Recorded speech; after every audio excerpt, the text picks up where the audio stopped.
Confidential SCP files, read by Agent J357, the of January 1851. SCP-1 is contained on the grounds of Site-0 in upstate. A fence has been constructed around the perimeter of SCP-1's observed effects. In addition to Site-0's security, no fewer than 5 armed guards are to be present at all times to prevent unauthorized entry. The adjoining physics laboratory will be manned at all hours, studying any anomalies. A small metal plaque bearing an inscription will be maintained in good condition. Any damage is to be immediately reported to maintenance.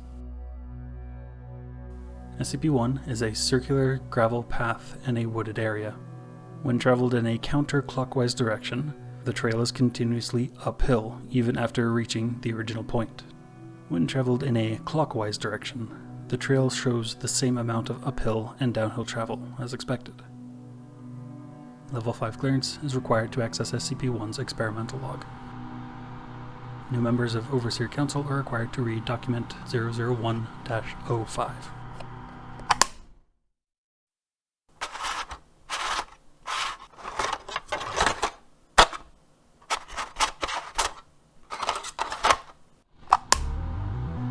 If you're listening to this, then congratulations! One of us has died. Something killed one of us. A monster, perhaps? Or a rival from the GOC? Or maybe we just got a little close to the flame, like Aaron. Not old age, of course. We took care of that, didn't we? Anyway, one of the old guard is gone. Maybe Jason, maybe Agnes, maybe me. Hell, I'd be surprised if I wasn't the next one to die. I always was the most expendable. I'm going to write this to you as though you were a human being. It will be the last time anyone extends you the courtesy, so I hope you appreciate it. Whoever you are, whatever you did before, you must have been high-ranking when you were pulled into this. You must have noticed the discrepancies, the inconsistencies. I don't know how much you've been told already, or how much you've pieced together. The crux of the matter is this.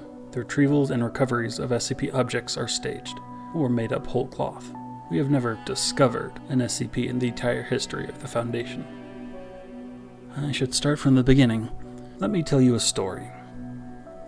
Aaron Ziegel was a physicist studying at Cornell in 1891. He was a truly gifted individual, and had his life taken a different path, I believe that his name would be there with Edison, Einstein, and Hawking. I knew him very well. He was, and may still be, my brother. He was also an avid amateur naturist, and enjoyed hiking through the woods. One day, while visiting our family home in Essex County, he came across a gravel path.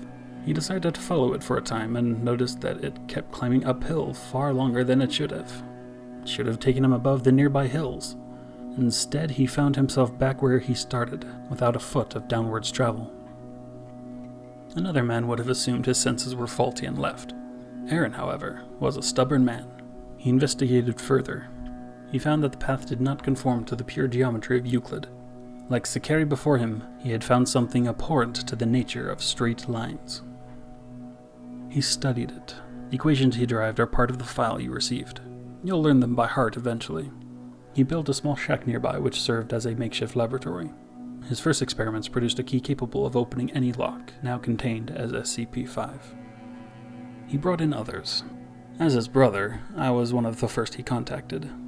I was a medical student at Harvard at the time. I initially thought he was mad, but when he showed me the path, the key, I had to learn more. There were others with us, other friends and colleagues.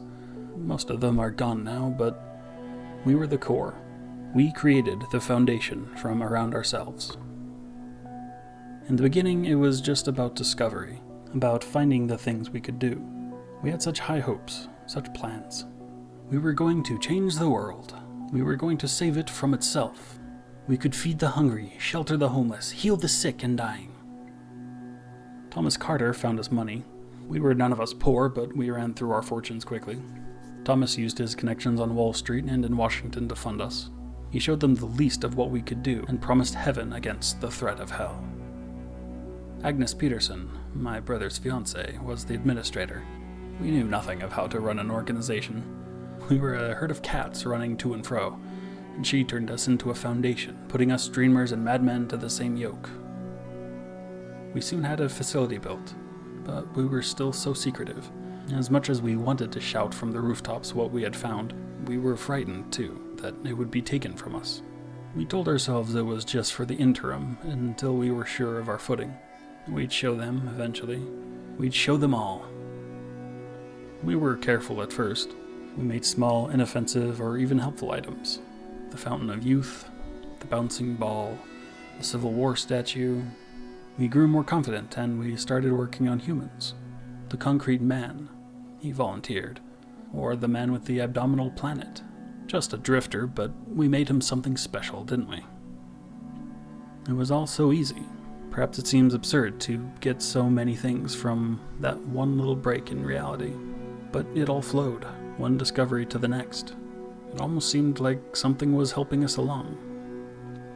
But then things started going a bit wrong. While he was playing with his equations, Aaron accidentally derived the missing number.